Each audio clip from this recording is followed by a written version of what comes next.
नमस्कार दोस्तों, ई दृष्टि की YouTube चैनल ऑफिशियल चैनल पे आप लोगों का स्वागत है। मेरा नाम है नवीन कुमार। और कैसे हैं आप लोग? भैया हम लोग पॉलिटी वाली सीरीज को डिस्कस कर रहे थे और पॉलिटी वाली सीरीज में पिछले 20 वर्षों में जो क्वेश्चंस पूछे गए हैं उन्हीं क्वेश्चन को डिस्कस कर रहे हैं। तो आज बारी है बड़े इंपॉर्टेंट टॉपिक की, महान्यायवादी, नियंत्रक एवं महालेखा परीक्षक, महाधिवक्ता। बड़ा अच्छा टॉपिक है, बार बार क्वेश्चन पूछे जाते हैं। तो आते हैं थोड़ा सा क्वेश्चन के माध्यम से चीजों को समझते हैं। खैर उससे पहले, क्वेश्चन से पहले एक बार हल्का सा व्यू विजन ले लेंगे, देन हम क्वेश्चन पे आएंगे, ठीक है ना। तो एक आपका टॉपिक है महान्यायवादी। आपको पता होगा कि अनुच्छेद जो 76 है, इस 76 के तहत राष्ट्रपति केंद्र स्तर पर जो केंद्र का विधि अधिकारी होता है, केंद्र का कानूनी अधिकारी होता है, भारत सरकार का कानूनी अधिकारी, उसी को नियुक्त करता है, ठीक है ना। तो इसको डिस्कस करेंगे। फिर महाधिवक्ता, आपको पता होगा कि जैसे केंद्र स्तर पर या भारत सरकार का एक विधि अधिकारी होता है, उसी प्रकार राज्य स्तर का एक महाधिवक्ता होता है, ठीक है ना। इसके अलावा नियंत्रक एवं महालेखा परीक्षक जो लेखांकन एवं अंकेक्षण का काम करता है, जब हम आर्टिकल 148 पढ़ेंगे तो उसमें डिस्कस करेंगे। तो आते हैं, डिस्कस करते हैं भाई कि क्वेश्चन किस हिसाब से पूछा गया है और इसका क्वेश्चन के पूछे जाने का नेचर क्या है। पहला वाला क्वेश्चन अगर हम देखें तो एक क्वेश्चन पूछा गया है 49वीं बीपीएससी वर्ष 2000 में। कह रहा है कि भारत सरकार को कानूनी विषयों पर कौन परामर्श देता है। देखिए, भारत सरकार को कानूनी विषयों पर महान्यायवादी परामर्श देगा, वहीं राज्य सरकार को कानूनी विषयों पर अगर परामर्श देना हो तो महाधिवक्ता। खैर इसको डिस्कस करने से पहले थोड़ा सा हम महान्यायवादी और महाधिवक्ता इन दोनों की ड्राफ्टिंग के माध्यम से हल्का सा समझ लेंगे, फिर जो भी क्वेश्चंस आए हुए हैं वो आसानी से हो जाएंगे। एक होता है आपका महान्यायवादी, महान्यायवादी, ठीक ना भैया। दूसरा होता है महाधिवक्ता, होता है महाधिवक्ता, महाधिवक्ता।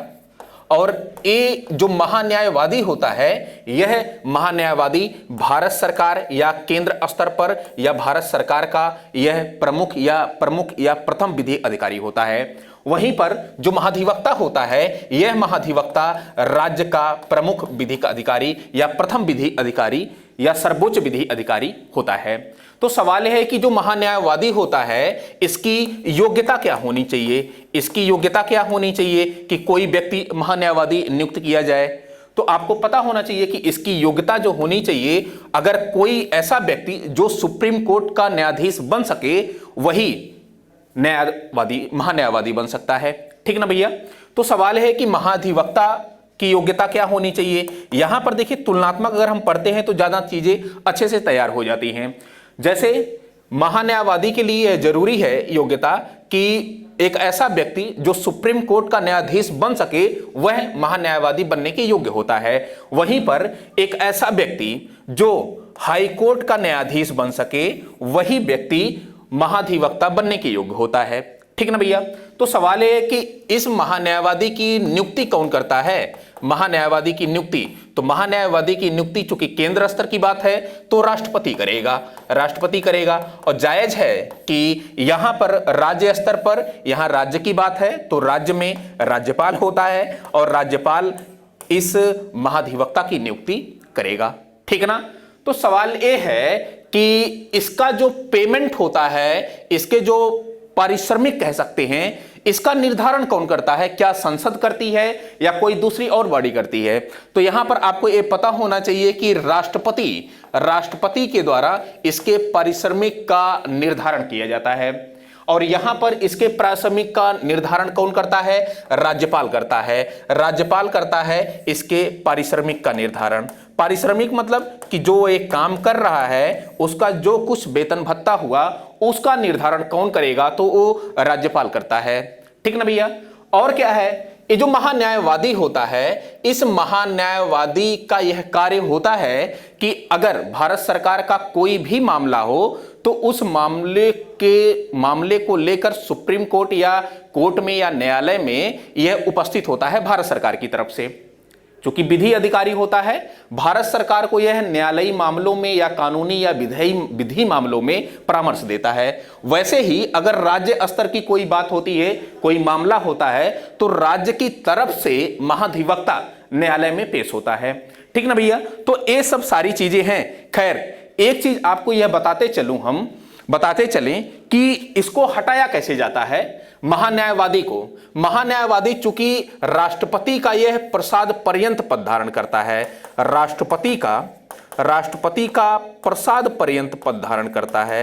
प्रसाद पर्यंत मतलब कि यह राष्ट्रपति के द्वारा अगर चाहे राष्ट्रपति तो इसको हटा सकता है, हालांकि हटाने के लिए मंत्रिपरिषद की एक बार सलाह लेता है। वैसे ही महाधिवक्ता यह जो है, इस महाधिवक्ता को हटाने के लिए कोई भी विधेयक नहीं लाया जाता, बल्कि यह राज्यपाल के प्रसाद पर्यंत पद धारण करता है और राज्यपाल चाहे तो इसको हटा सकता है। ठीक ना भैया। तो ये सब सारी चीजें हुई, इतना कुछ आप देख सकते हैं। आते हैं फिर क्वेश्चन पे, क्वेश्चन के हिसाब से डिस्कस करते हैं। क्वेश्चन क्या था पहला वाला, जरा देखना। क्वेश्चन पहला वाला यह कह रहा है कि भारत सरकार को कानूनी विषयों पर परामर्श कौन देता है। देखिए, कानूनी विषयों पर कह रहा है, तो कानूनी विषयों पर कौन परामर्श देगा। जायज है कि जो अटॉर्नी जनरल है, जो महान्यायवादी है, यही हमने बताया कि महान्यायवादी ही भारत सरकार को जो है परामर्श देता है, सलाह देता है कानूनी विषयों पर या विधि विषयों पर। ठीक है ना। आते हैं नेक्स्ट क्वेश्चन। नेक्स्ट क्वेश्चन क्या है, क्वेश्चन नंबर 2 जरा देखना। कह रहा है कि निम्नांकित में से कौन राष्ट्रपति के प्रसाद पर्यंत पद धारण करता है। देखिए, वही चीजें आई कि जो महान्यायवादी होता है वह राष्ट्रपति के प्रसाद पर्यंत पद धारण करता है, अर्थात राष्ट्रपति अगर चाहे तो उसको पद से पदच्युत कर सकता है, मतलब हटा सकता है। ठीक ना भैया। हालांकि मंत्रिपरिषद की एक बार सलाह लेनी पड़ेगी उसको। तो कौन, महान्यायवादी। अभी अभी हमने बताया कि राष्ट्रपति के प्रसाद पर्यंत पद धारण करता है वो महान्यायवादी। भारत का नियंत्रक एवं महालेखा परीक्षक क्या प्रसाद पर्यंत पद धारण करता है, तो नहीं, इसका जवाब है नहीं। क्योंकि जो नियंत्रक एवं महालेखा परीक्षक, जिसे हम कैग कहते हैं, कैग नियंत्रक एवं महालेखा परीक्षक, कंट्रोलर एंड एडिटर जनरल, तो यह क्या है कि इसको हटाने के लिए कदाचार एवं अक्षमता का आरोप लगाया जाता है। ऐसा ही आप समझिए जैसे सुप्रीम कोर्ट और हाई कोर्ट के न्यायाधीशों को हटाया जाता है, उसी प्रकार नियंत्रक एवं महालेखा परीक्षक को हटाया जाता है। फिर मुख्य निर्वाचन आयुक्त, इसको भी जो है विधेयक के ही माध्यम से हटाया जाता है, यह भी प्रसाद पर्यंत पद धारण नहीं करता है। लोकसभा अध्यक्ष को हटाने के लिए आपको पता होगा कि सिंपल मेजोरिटी के माध्यम से उसको जो है आसानी से हटाया जा सकता है। तो ये चीजें हुई। जो आपका डी ऑप्शन है, D is a right answer. एक क्वेश्चन कब पूछा गया, यूपीपीसीएस प्री वर्ष 2016 में क्वेश्चन पूछा गया। ठीक ना भैया। आते हैं नेक्स्ट क्वेश्चन। नेक्स्ट क्वेश्चन क्या कह रहा है, क्वेश्चन नंबर 3 जरा देखना। कह रहा है कि भारत का महान्यायवादी किसके द्वारा नियुक्त किया जाता है। तो भारत का जो महान्यायवादी है वह राष्ट्रपति के द्वारा नियुक्त किया जाता है, वहीं राज्य स्तर पर जो महाधिवक्ता होता है उसकी नियुक्ति राज्यपाल करता है। ठीक ना भैया। तो इतना चीजें आप पहले ही मैंने जो ड्राफ्टिंग किया उसके माध्यम से आप समझ सकते हैं कि कह रहा है कि महान्यायवादी किसके द्वारा नियुक्त किया जाता है, तो जो भारत का राष्ट्रपति होता है इसी के द्वारा नियुक्त किया जाता है। वहीं पर अगर महाधिवक्ता की बात करें तो इस महाधिवक्ता की जो नियुक्ति होती है वह राज्य स्तर पर होती है, और जब राज्य स्तर पर होगी तो जायज है कि उसकी नियुक्ति कौन करेगा, राज्यपाल करेगा। और ये क्वेश्चन कब पूछा गया, 64वीं बीपीएससी में पूछा गया, प्री में वर्ष 2018 में एक क्वेश्चन पूछा गया है। ठीक ना भैया। तो नियुक्ति किसके द्वारा की जाती है, भारत के राष्ट्रपति के द्वारा। आते हैं नेक्स्ट क्वेश्चन। क्वेश्चन नंबर 4 जरा देखना। कह रहा है कि भारत के प्रथम विधि अधिकारी के रूप में कौन जाना जाता है। वही क्वेश्चंस बार बार घुमा के पूछे जाते हैं कि राज्य का प्रथम विधि अधिकारी कौन होता है, केंद्र का विधि अधिकारी कौन होता है। तो ऐसे ऐसे क्वेश्चन पूछे जाते हैं। सिंपल क्वेश्चन, एक क्वेश्चन जो पूछा गया यूपीपीसीएस प्री वर्ष 2006 में क्वेश्चन पूछा गया। कह रहा है कि भारत का प्रथम विधि अधिकारी, तो जायज है कि हमने बताया कि भैया भारत का जो महान्यायवादी होता है यही महान्यायवादी भारत का प्रथम विधि अधिकारी होता है। क्योंकि कोई भी भारत सरकार का अगर मामला हो तो भारत सरकार की तरफ से न्यायालय में उपस्थित होने वाला, पेश होने वाला यह महान्यायवादी है। ठीक है ना भैया। तो इतनी चीजें हैं। खैर, जो नियंत्रक एवं महालेखा परीक्षक है, ये नियंत्रक एवं महालेखा परीक्षक, इसकी जो चर्चा है आर्टिकल 148 में है। आपको पता होगा कि भारत सरकार का जो लेखांकन और अंकेक्षण वाला काम होता है यह नियंत्रक एवं महालेखा परीक्षक करता है, बाकी महान्यायवादी को आपने देखा ही। ठीक है। आते हैं नेक्स्ट क्वेश्चन। क्वेश्चन नंबर 5 जरा देखना, बड़ा इंपॉर्टेंट क्वेश्चन है। एक क्वेश्चन 2 बार पूछा गया है। एक आईएएस प्री वर्ष 2000 में क्वेश्चन पूछा गया है, एक आरओएआरओ में मेंस में 2014 में क्वेश्चन पूछा गया है। ठीक है ना। क्या कह रहा है? कह रहा है कि महान्यायवादी, इसकी इंग्लिश जो होती है अटॉर्नी जनरल, जो आपका पहला क्वेश्चन था, इंग्लिश दिया था, इंग्लिश नाम ही दिया था अटॉर्नी जनरल, ठीक है ना। कह रहा है कि महान्यायवादी के विषय में निम्नलिखित कथनों पर विचार करिए, और विचार करना है, और कह रहा है कि कौन सा कथन उसमें कौन सा कूट सही होगा, इसकी आपको पहचान करनी है। महान्यायवादी वह भारत के राष्ट्रपति द्वारा नियुक्त किया जाता है। तो अभी भी हमने बताया कि भाई भारत के राष्ट्रपति के द्वारा महान्यायवादी नियुक्त किया जाता है, और उसी स्तर पर, राज्य स्तर पर महाधिवक्ता होता है, उसी के बिल्कुल अनुरूप, ठीक है ना, उसी के बिल्कुल अनुपूरक कह सकते हैं, और उसको राज्यपाल द्वारा नियुक्त किया जाता है। तो पहला वाला तो कथन सही है। दूसरा कथन कह रहा है कि इसमें वही योग्यता होनी चाहिए जो सर्वोच्च न्यायालय के न्यायाधीश की होती है। तो ऑफकोर्स हमने पहले ही बताया कि महान्यायवादी की योग्यता वही होनी चाहिए जो सुप्रीम कोर्ट के न्यायाधीश बनने की योग्यता होती है, ठीक है ना। अच्छा, सुप्रीम कोर्ट के न्यायाधीश बनने की योग्यता क्या हो सकती है? जैसे मैं कहूं कि भाई सुप्रीम कोर्ट के अगर न्यायाधीश बनना है तो इस न्यायाधीश के बनने की योग्यता क्या होनी चाहिए? तो कुछ 3-4 योग्यताएं, 2-3 योग्यताएं जान लीजिए। पहला कि एक तो 5 वर्ष तक किसी हाई कोर्ट में कोई एक ऐसा व्यक्ति जो न्यायाधीश रहा हो। दूसरा, हाई कोर्ट में 10 वर्ष तक वह क्या रहा हो? वकालत किया हो, ऐसा व्यक्ति क्या होगा? सुप्रीम कोर्ट का न्यायाधीश बन सकता है। एक ऑप्शन और भी रहता है कि अगर राष्ट्रपति की नजर में बेहतर वो न्यायविद हो तो भी वह जो है क्या बन सकता है? सुप्रीम कोर्ट का न्यायाधीश। तो कुल मिला जुलाकर ये जो 3 योग्यताएं हैं, इन 3 योग्यताओं को फुलफिल करना चाहिए किसी महान्यायवादी को बनने के लिए, ठीक है ना।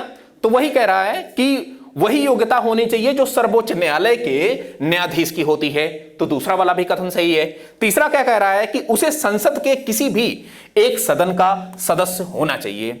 उसे संसद के किसी एक सदन का सदस्य होना चाहिए। नहीं भैया, ऐसा जरूरी नहीं है कि महान्यायवादी को संसद के किसी सदन का सदस्य होना चाहिए, ऐसा जरूरी नहीं।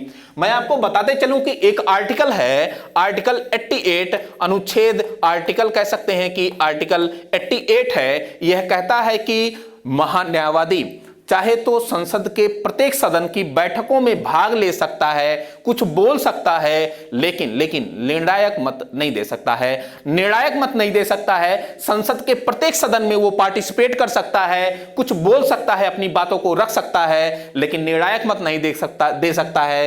ये आर्टिकल 88 कहता है, ठीक है ना। तो उसी आधार पर कह सकते हैं कि उसे संसद के किसी भी एक सदन का सदस्य नहीं होना चाहिए। ये गलत है। संसद का किसी सदन का सदस्य नहीं होता है वो, ठीक है ना। एक कह रहा है कि होना चाहिए, ऐसा कुछ नहीं है। संसद के द्वारा महाभियोग लगाकर उसे हटाया जाता है। अभी हमने कहा कि संसद के द्वारा महाभियोग जैसी कोई प्रोसेस नहीं होती है। इसको तो यह तो राष्ट्रपति के प्रसाद पर्यंत पद धारण करता है, और राष्ट्रपति के प्रसाद पर्यंत पद धारण करेगा तो जायज है कि इसको हटाया जाएगा राष्ट्रपति के द्वारा, ठीक है ना। मंत्रिपरिषद की सलाह पर राष्ट्रपति के द्वारा इसको जो है इसके पद से हटा दिया जाता है, मतलब कि प्रसाद पर्यंत पद धारण करता है। तो 4 ऑप्शन भी गलत हो गया। तो केवल 1 और 2, और केवल 1 और 2 होगा तो इस हिसाब से जो ए ऑप्शन फिट बैठता है, ए इज अ राइट आंसर। कब पूछा गया? IAS में पूछा गया और ARO में पूछा गया, ठीक है ना। आते हैं खैर नेक्स्ट क्वेश्चन पे, देखते हैं भी क्या क्वेश्चन कह रहा है। क्वेश्चन नंबर 6 जरा देखना। कह रहा है कि भारत के महान्यायवादी के संदर्भ में निम्नलिखित कथनों पर विचार कीजिए। फिर प्रथम कथन है, पहला कथन क्या कह रहा है कि राष्ट्रपति किसी ऐसे व्यक्ति को नियुक्त करेगा जो उच्चतम न्यायालय के न्यायाधीश के रूप में नियुक्ति के लिए अर्ह हो, मतलब योग्य हो, ठीक है ना। तो वही हमने बताया कि भाई वही महान्यायवादी नियुक्त किया जा सकता है जो सुप्रीम कोर्ट का न्यायाधीश बनने के लिए योग्य हो। हमने यह भी बताया कि कम से कम वह 5 वर्ष तक जो है हाई कोर्ट में न्यायाधीश रहा हो, या फिर हाई कोर्ट में 10 सालों तक वह जो है वकालत का काम किया हो, या फिर यह भी कह सकते हैं कि राष्ट्रपति की जो नजर में वह बेहतर न्यायविद हो।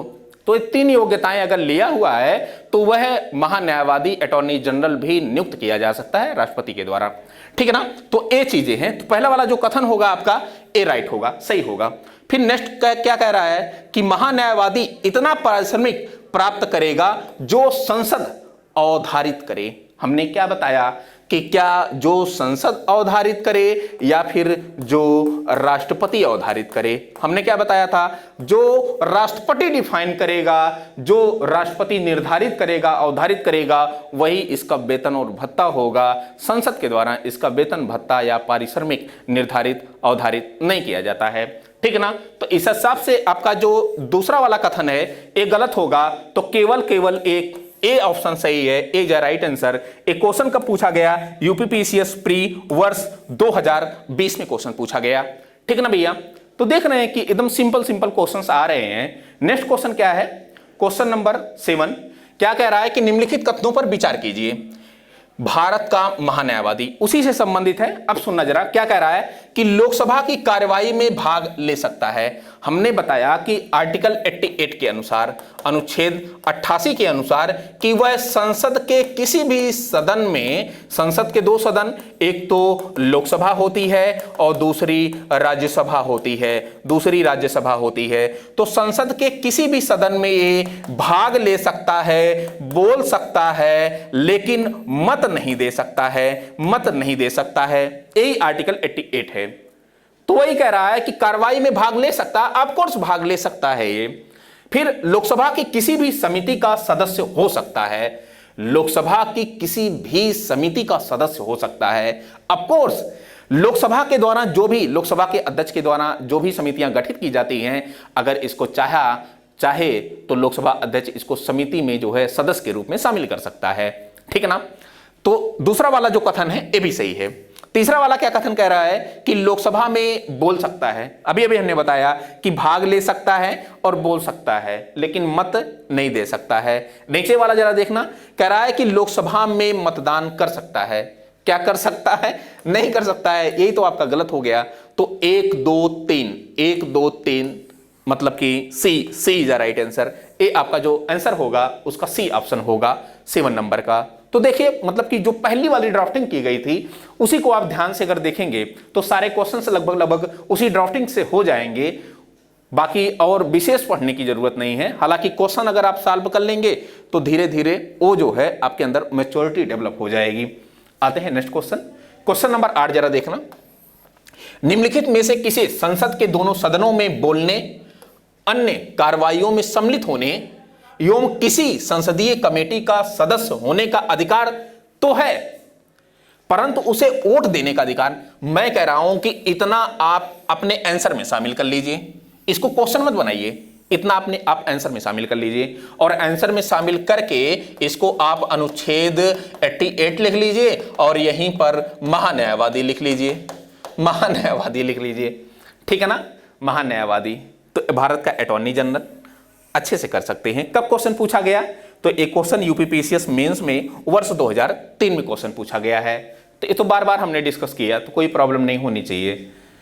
क्वेश्चन नंबर 9 जरा देखना, क्या कह रहा है कि निम्नलिखित कथनों पर विचार कीजिए। भारत में राज्य के महाधिवक्ता की नियुक्ति। अब देखिए, महान्यायवादी खत्म हो गया, एकदम बिल्कुल महान्यायवादी का ही अनुपूरक राज्य में महाधिवक्ता होता है। आर्टिकल 165 में जिस प्रकार 76 में उसकी व्याख्या की जाती है, उसका प्रावधान किया जाता है, उल्लेख किया जाता है, उसी प्रकार 165 में राज्य स्तर पर महाधिवक्ता की जो है बात की जाती है, ठीक है ना। तो वही कह रहा है कि भारत में राज्य के महाधिवक्ता की नियुक्ति भारत के राष्ट्रपति के द्वारा राज्य के राज्यपाल की अनुशंसा पर की जाती है।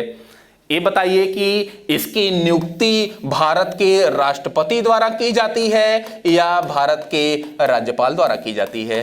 तो भैया भारत के राज्यपाल द्वारा की जाती है, ना कि राष्ट्रपति द्वारा। तो पहला वाला आपका कथन गलत हो गया, ठीक है ना।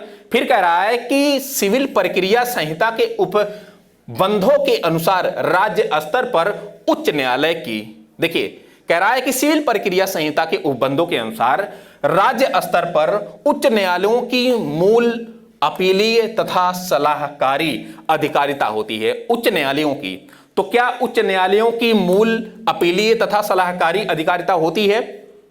इसके अधिकार क्षेत्र में ये तीनों चीजें आती हैं? तो नहीं। तीनों अधिकार क्षेत्र में नहीं आती हैं, क्योंकि जो सलाहकारी संस्था है यह केवल का केवल उच्चतम न्यायालय है, केवल का केवल उच्चतम न्यायालय है, उच्च न्यायालय नहीं है। इस हिसाब से जो आपका आंसर होगा, कथन होगा, दूसरा ये भी गलत होगा। तो एक कथन दो कथन दोनों गलत होगा, तो ना तो एक सही होगा ना तो दो सही होगा। क्वेश्चन कब पूछा गया? आईएएस में क्वेश्चन 2009 में क्वेश्चन पूछा गया है।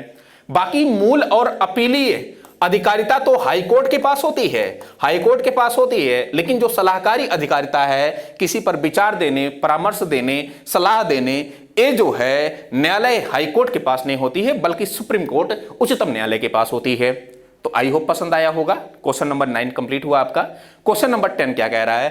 कह रहा है कि भारतीय संविधान के किस अनुच्छेद के अंतर्गत भारत के नियंत्रक एवं महालेखा परीक्षक की नियुक्ति होती है? अब देखिए, ये तो आपका सिंपल सा जो आंसर होगा वो अनुच्छेद 148 होगा, लेकिन इसको जानने से पहले मैं कहता हूं कि नियंत्रक एवं महालेखा परीक्षक के विषय में थोड़ा सा अच्छे से पढ़ लिया जाए। नियंत्रक एवं महालेखा परीक्षक, महालेखा परीक्षक, इसी को हम कैग कहते हैं, CAG, controller and editor general of India, ठीक है ना, भारत का महालेखा परीक्षक। तो इसको एक तो हम यह कहें कि इसकी जो चर्चा है, इसका जो उल्लेख है, यह जो है हम व्यापक रूप से अनुच्छेद 148 के माध्यम से पाते हैं। अनुच्छेद 148, ठीक ना भैया? तो सवाल है कि इसकी नियुक्ति कौन करेगा? इसकी नियुक्ति कौन करेगा? इसकी जो नियुक्ति करता है वह भारत का राष्ट्रपति करता है। हालांकि भारत का राष्ट्रपति मंत्रिपरिषद की सलाह पर करता है, इसको आप ध्यान में रखिएगा। मंत्री परिषद इसकी जो है सलाह पर, इसके परामर्श पर करेगा, ठीक है ना। तो सवाल है कि इसकी योग्यता क्या होगी? नियंत्रक एवं महालेखा परीक्षक की अगर मैं पूछूं कि योग्यता क्या होगी, तो योग्यता आपको पता होना चाहिए कि संसद निर्धारित करती है इसकी योग्यता को। संविधान में इसकी योग्यता निर्धारित नहीं की गई है, संविधान में इसकी योग्यता निर्धारित नहीं की गई है, बल्कि संसद के ऊपर छोड़ा गया है। और संसद का मानना है कि भैया आईएएस कैडर का अगर कोई अधिकारी हो तो उसको कैग नियुक्त किया जा सकता है, ठीक ना। नियंत्रक एवं महालेखा परीक्षक उसको नियुक्त किया जा सकता है। तो सवाल है कि इसकी अवधि कितनी होगी, इसका कार्यकाल कितना होगा, उसको सुनना जरा। इसका जो कार्यकाल होता है वो दो चीजों पे आप ध्यान करेंगे, फोकस करेंगे। एक तो 6 वर्ष अगर दिया हो ये तो ठीक है, 6 वर्ष का कार्यकाल होता है। लेकिन अगर 65 वर्ष की आयु पूरी हो चुकी हो, जो भी इसमें से पहले हो, 6 वर्ष या 65 वर्ष, जो भी पहले पूरा हो चुका हो, वही उसका कार्यकाल होगा। कुल मिला जुलाकर अगर मैं ये कहूं कि भाई 62 वर्ष की आयु में कोई नियुक्त किया जाता है, ठीक है ना, और 62 वर्ष की आयु में कोई कैग नियुक्त किया जाता है, नियंत्रक एवं महालेखा परीक्षक, तो 65 वर्ष की आयु आते आते मतलब कि 3 वर्ष ही वो जो है कार्यकाल उसका होगा। अगर मैं कहूं कि 50 वर्ष पर कोई नियुक्त किया जाता है तो 56, कुल मिला जुलाकर 56 वर्ष पर वो रिटायर होगा, तो 6 साल अपना पूरा कर लेगा। तो 6 वर्ष या 65 वर्ष जो भी पहले हो वो उसका अपना कार्यकाल होता है। तो सवाल है कि इसको हटाया कैसे जाए? क्या यह राष्ट्रपति के प्रसाद पर्यंत पद धारण करता है या नहीं करता है? तो एक मजे की बात बताऊं कि यह जो है राष्ट्रपति के प्रसाद पर्यंत पद धारण नहीं करता है, बल्कि इसको उसी प्रकार हटाया जाता है जिस प्रकार सुप्रीम कोर्ट और हाई कोर्ट के न्यायाधीशों को हटाया जाता है। और सवाल है कि यह सुप्रीम कोर्ट और हाई कोर्ट के न्यायाधीशों को कैसे हटाया जाता है? अगर मैं कहूं कि इसको हटाना है, हटाया जाए, तो कैसे हटाया जाए? जिस प्रकार सुप्रीम कोर्ट और हाई कोर्ट के न्यायाधीशों को हटाया जाता है, न्यायाधीशों को, उसी प्रकार इसको भी हटाया जाएगा। तो न्यायाधीशों को 2 प्रकार से, एक तो कदाचार, एक तो हम कह सकते हैं कि भाई कदाचार और अक्षमता, मतलब कि मिसबिहेवियर और इनकैपेसिटी, 2 आधारों पर सुप्रीम कोर्ट और हाई कोर्ट के न्यायाधीशों को हटाया जाता है। और यही कदाचार और अक्षमता का आधार बना करके नियंत्रक एवं महालेखा परीक्षक को हटाया जाता है। आपको पता होगा कि संसद के दोनों सदनों में विशेष बहुमत से प्रस्ताव को पारित करके देन इसको हटाया जा सकता है, ऐसे नहीं हटाया जा सकता है, ठीक ना। तो ए नियंत्रक एवं महालेखा परीक्षक के विषय में थोड़ा सा हमने फैक्चुअल नॉलेज लिया, थोड़ा सा आते हैं इस पर हम लोग कॉन्सेप्चुअल नॉलेज लेते हैं और कॉन्सेप्चुअल नॉलेज में इसके कार्यों से संबंधित चीजों को देख लेंगे कि क्या कुछ कार्य ये करता है, कैसे करता है, क्वेश्चन कहां से किस प्रकार आया हुआ है। तो जो कैग होता है आपको मैं बताते चलूं कि इसका कार्य दो प्रकार से होता है। एक तो यह कार्य लेखांकन का करता है, लेखांकन का, और दूसरा यह कार्य अंकेक्षण का करता है। अभी मैं बता रहा हूं इसकी इंग्लिश भी। और दूसरा कार्य अंकेक्षण का करता है, अंकेक्षण का, ठीक ना। जो लेखांकन का काम है इसको हम अकाउंटिंग कहते हैं, इसको हम अकाउंटिंग कहते हैं, और वहीं पर जो अंकेक्षण है इसको हम एडिटिंग कहते हैं, इसको हम एडिटिंग कहते हैं, ठीक ना भैया। तो लेखांकन का अर्थ यह होता है कि जैसे मंत्रिपरिषद या फिर ये कहें कि सरकार के द्वारा, या फिर ये कहें कि सरकार के द्वारा जो विभिन्न मदें होती हैं, जैसे शिक्षा हो गया, जैसे स्वास्थ्य हो गया, जैसे स्वास्थ्य हो गया, या फिर अवसंरचना हो गया, अवसंरचना हो गया, या फिर अनदर कोई स्ट्रक्चर हो गया, इन पर कितना खर्च किया गया है, इन पर कितना खर्च किया गया है, शिक्षा पर कितना खर्च किया गया, स्वास्थ्य पर कितना खर्च किया गया, अवसंरचना पर कितना खर्च किया गया, ये सभी सारी चीजें अकाउंटिंग कहलाती हैं, लेखांकन कहलाती हैं, ठीक है ना भैया। ये सब सारी चीजें लेखांकन कहलाती हैं। लेकिन मैं ये कहूं कि अंकेक्षण क्या होता है, एडिटिंग क्या होता है, तो ये ध्यान में रखिएगा कि शिक्षा पर अगर मान लीजिए कि जो कुछ खर्च किए जाने का प्रस्ताव पास हुआ था वो शिक्षा पर खर्च किया गया कि नहीं किया गया, क्वेश्चन कर दिया जाता है। क्या कहीं इस पर भ्रष्टाचार तो नहीं हुए, इसके उद्देश्यों का क्या हुआ, क्या उद्देश्य पूरा हुआ कि नहीं हुआ, क्या जो प्रावधान किया गया था खर्च करने का उसमें क्या कुछ मित व्ययिता अपनाई जा सकती है, कटौती की जा सकती है कि नहीं की जा सकती है। ये सभी सारी चीजें एडिटिंग कहलाती हैं, अंकेक्षण कहलाती हैं। आपको एक मजे की बात बताऊं कि वर्ष 1950 से लेकर 1976 तक ये दोनों काम कैग करता था। वर्ष 1950 से 1976 तक ये दोनों काम कैग करता था। लेकिन 1976 के बाद अकाउंटिंग का काम अलग हो गया और अंकेक्षण का काम अलग हो गया। अब क्या है कि कैग केवल अंकेक्षण का काम, एडिटिंग का काम करता है, लेखांकन का काम कोई दूसरी बॉडी करती है जिसे सीजीए कहते हैं, जिसे सीजीए कहते हैं, कंट्रोलर जनरल अकाउंटिंग, ठीक ना, जिसे सीजीए कहते हैं। और सीएजी जो नियंत्रक एवं महालेखा परीक्षक है, अब जो है यह अंकेक्षण का काम करता है। मतलब कि 1976 में ये जो है डिवाइडेशन हो गया कि जो नियंत्रक एवं महालेखा परीक्षक है वो अंकेक्षण का काम करता है, बाकी लेखांकन का काम सीजीए करता है, ठीक ना भैया। लेकिन अभी आपको यहां पे कुछ और चीजें मैं बताऊं कि कैग अपनी रिपोर्ट कहां पे देता है। ये भी क्वेश्चन पूछा गया कि इसकी जो रिपोर्ट होती है यह अपनी रिपोर्ट राष्ट्रपति को देता है, अपनी रिपोर्ट राष्ट्रपति को देता है। और राष्ट्रपति क्या करता है, ये अपनी रिपोर्ट राष्ट्रपति को देता है और राष्ट्रपति क्या करता है कि इसे, क्या है ये सब, राष्ट्रपति इसको जो है संसद के पटल पर रखता है इसकी रिपोर्ट को। और संसद क्या करती है, संसद क्या करती है, लोक लेखा समिति गठित करती है, लोक लेखा समिति। संसद क्या करती है, लोक लेखा समिति गठित करती है। और लोक लेखा समिति क्या करती है कि जो कैग की रिपोर्ट होती है इसी की ये क्या करती है, जांच करती है, ठीक ना भैया, इसकी जांच करती है। लोक लेखा समिति आपको पता होगा कि 22 सदस्यों की होती है, जिसमें 15 सदस्य लोकसभा से होते हैं और 7 जो सदस्य होते हैं ARS राज्यसभा से होते हैं। तो यही सब सारी चीजें हैं कुल मिला जुला के आप देख लिए कि पूरा आपका जो है कैग खत्म हो गया, नियंत्रण एवं महालेखा परीक्षक खत्म हो गया। अब क्वेश्चन करेंगे, आसानी से आपका क्वेश्चन हो जाएगा। अब जरा क्वेश्चन देखना क्या कह रहा है। क्वेश्चन कह रहा है कि भारत के, पिछला वाला क्वेश्चन जरा देखना, हाँ, कह रहा है कि भारतीय संविधान के किस अनुच्छेद के अंतर्गत भारत के नियंत्रक एवं महालेखा परीक्षक की नियुक्ति की जाती है।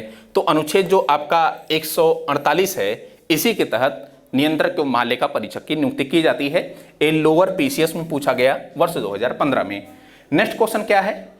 क्वेश्चन कह रहा है 11 नंबर की भारत के नियंत्रक एवं महालेखा परीक्षक के संबंध में संघ के लेखा संबंधी प्रतिवेदनों को सर्वप्रथम निम्न में से किसको प्रस्तुत किया जाता है।